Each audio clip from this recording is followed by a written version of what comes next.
Good afternoon, everybody. We're standing on the 12th green, the newly restored 12th green at Dunedin Golf Club, and we haven't hit any shots yet. No shots, no putts, no chips, no bunker shots. We're going to hit a few putts here and show you what you can expect. I think the big thing on these greens, Chris Spence did a wonderful job, and I think you need to be on the right level on these greens. So I've got 2 Coke cans set up, and the left one is the one we're putting for. The right one is what I think my aiming point's going to be. Keep in mind I generally pull my putts a little bit, so you may not have to aim quite as far right, but we're going to see if I'm right or not. And Walt's going to film the roll of the ball to show you how important it is to be on the proper side of the green. And the greens will be firm, so I've gone a little bit past the hole here. But let's get this filmed, Walt. Here we go, folks. Remember, I'm going to the left can. I'm aiming out toward the right can.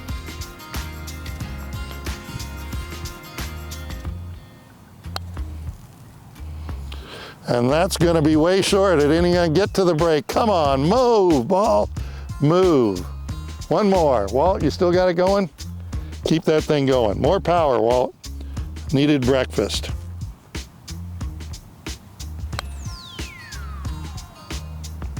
That's going to be too long. So somewhere 4 feet to 6 feet, depending on how far you hit it, out to the right, from the back of the green to the front pin position. Let's go to another spot, Walt.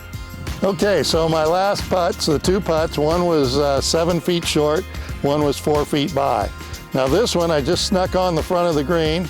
I'm about 20 feet, but I'm on the same side of the green. I think this is pretty straight going uphill.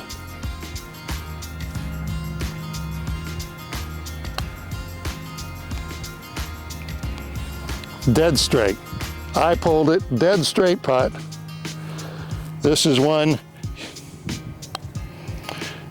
should be makeable here. Dead straight up the hill, a little slower. Our greens are mowed at 125, which means 1/8 of an inch.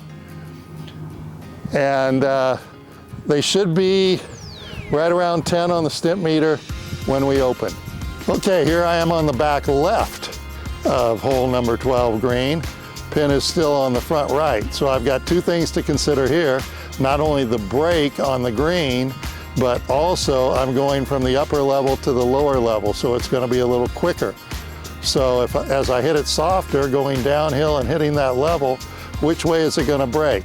Well, it looks to me like it's going to break to the right, but it looks like as I come off the hill, the ball is going left. So overall, this should be relatively straight, but it's going to be a lot quicker.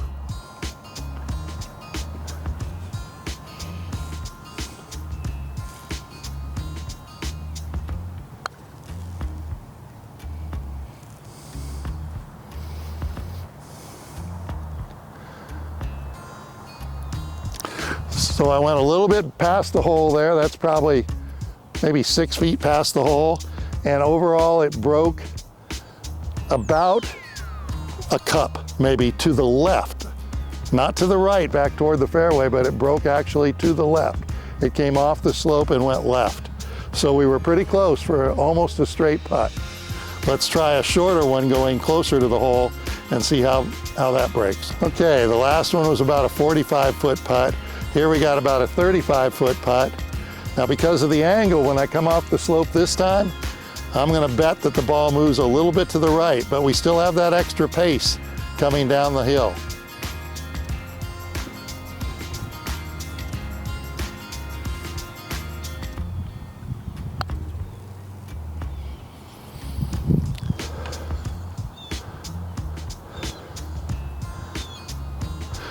Wavered a little left at the end, but you can see how far right it is of the hole, and that's about how far it broke, to the right. So you're going to have to pay attention on these greens. There's some subtle breaks here. Well, Walt said I hit it in the bunker here. This is the first right bunker up by the green on hole number 12. It's a pretty deep bunker, and Walt says I have to hit it out of here. Now, he has editorial control, but I guarantee you if this ball's still in the bunker after one shot, we're cutting it out. Also, we don't have a target on the green, 1, because I can't see it anyway, and 2, that way, wherever it goes, it was a good shot. But let me show you what we're looking at. Number one, out of a bunker where you have to get it up, get that club face open. This part of the club, the flange and the bounce on it is your friend. Get it open. Also, for even more loft, lower your hands. That doesn't have as much loft as that has. That has more loft. So it'll help you get the ball airborne. So we're going to open, lower, and hit it up on the green.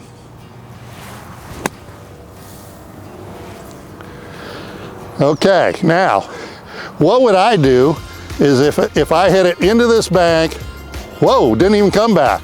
Don't want that shot. My goodness. But it came down and it stopped right there. I might try it. But realistically, if I thought I was going to plow right into the bank and be right back here on the next shot, I would probably just chip it out as close as I could to the green and take my chances from there. Same thing if the ball just snuck in this back lip here, landed in the fairway, took a couple hops, and had me 6 inches just on this side of the back lip. Phil Mickelson probably hit this shot. Tiger, Gary Player certainly, not me. And a lot of you might struggle with it too, because how am I going to get down to the ball and get the ball up so much right over the lip? So once again, either chip it out back here, but I would chip it out toward the front so I don't have to go over this bunker again. There's no use hitting a shot, having it wind up right where you were before and being frustrated. Go ahead and try and get it up and down from the fairway for your good score. Don't compound your mistakes. Mistake number one was hitting it in the bunker. You got unlucky by having it so close to the edge of the bunker. Let's go pick a green, Walt. How about number 9? We'll go hit a few putts on number 9. All right, here I am on the 9th green. Walt selected an impossible putt for me. I'm on the back left corner of the green. In the middle, I've got a plateau, and then I've got to come off that plateau and get down to the right soda can, which is in the middle of the green. So I'm going to be aiming out to the left soda can. What's that, Walt? Is that about 9 feet, 9 or 10 feet maybe, of break? Walt's nodding his head. Let's see how good he is.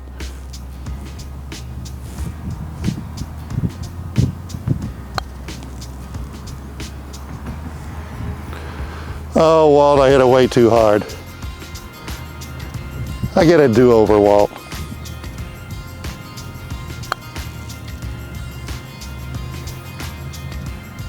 Hit the hole. Okay, that was better. I can accept that. Well, Walt, we're on the 9th green. And whoever set the pins today, they're pretty tough. So the pin's the soda can on the right. I'm aiming at the soda can on the left. I've got it just before that back slope on the far left corner. So I probably hit a fat hook in here. And while I'm on the green in regulation, I've got a pretty tough 2-putt. And there's a couple reasons why. One, we got to go to the upper level. So we got to hit the ball harder than we've hit it the first 8 holes. The other thing is, if we go past the hole, it's going to come on down the other side and roll away from us and leave us with maybe a 15-foot coming back up the hill. So you don't want that. So do you err on caution and just try and sneak it up on top, or do you actually go for it? I'm going for it. I'm pretending I'm Tiger. I got to bury this to win the US Open. This is as close as I'll ever get to doing that. It's strictly in my mind. Aiming left.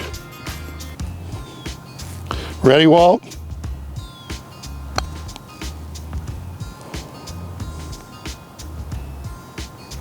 Okay, I would take that. So Walt, now I'm going to show what happens if I had a little pressure on me.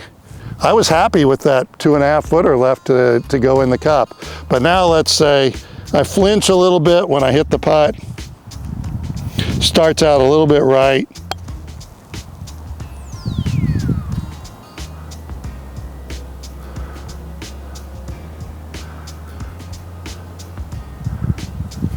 And that was just on the edge of going 5 or 6 feet farther away. If they'd been just a little faster past that hole, I would have had a good 15, 18 footer coming back. So I'm happy with the first putt.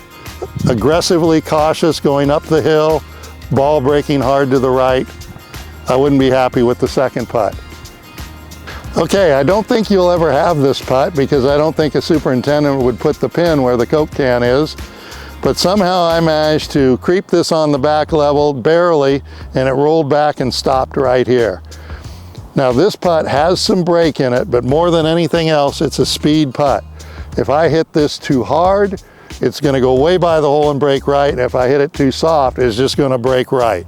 So it really doesn't take a long time to read these greens, and it shouldn't take you a long time to putt because you're going to walk up to the ball and you're going to be very confident in your line, and you're going to make a confident stroke. You have a much better chance if you see it.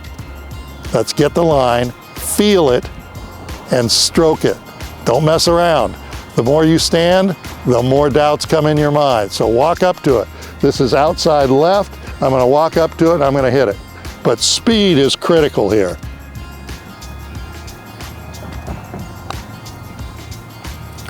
Just under the cup. Barely hit it. And look at that. I got 4 feet coming back. So if I stood here and tried to jar it, take a little break out and jar it, look at that.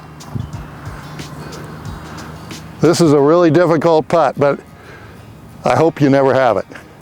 Here we are left of the fairway on number 9.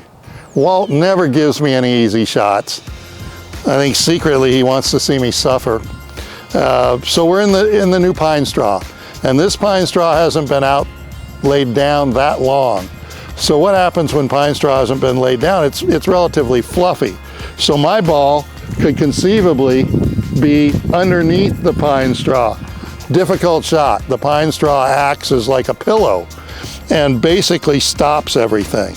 Or once the pine straw has been on the ground a while, then it's much firmer, the rain has beat it down, it's much more level. So we could say, I could be like this, where I actually have a pretty good lie.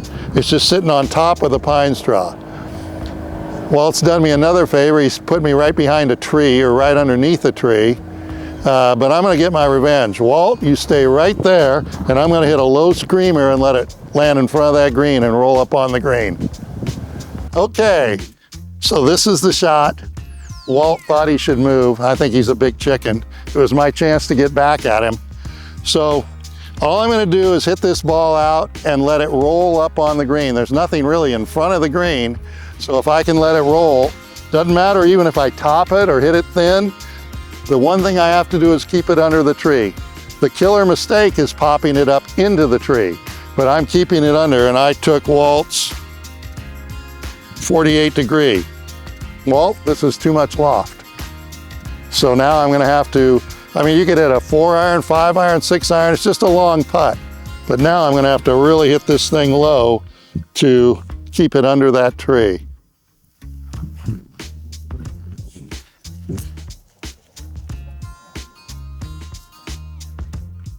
And there we go, putting for birdie. That was some pine straw that was pretty well packed down, so it was an easier shot. If you get underneath a clump of pine straw that's all fluffy, it's almost like a bunker shot. That ball, like a buried bunker shot, the ball can come out real fast, or all that pine straw can get between the ball and the face of the club, and it'll come out real soft. But 1 or 2 good rains, it'll all be packed down, and it's actually pretty easy to play off of. Be careful when you walk up to the ball. You don't want to cause that ball to move. Remember, all these little pieces of pine straw are all neighbors. So you step on one, you may be moving one 3-4 feet away. So be very careful. Don't get psyched out. It's just a long putt, and that ball will roll up on the green.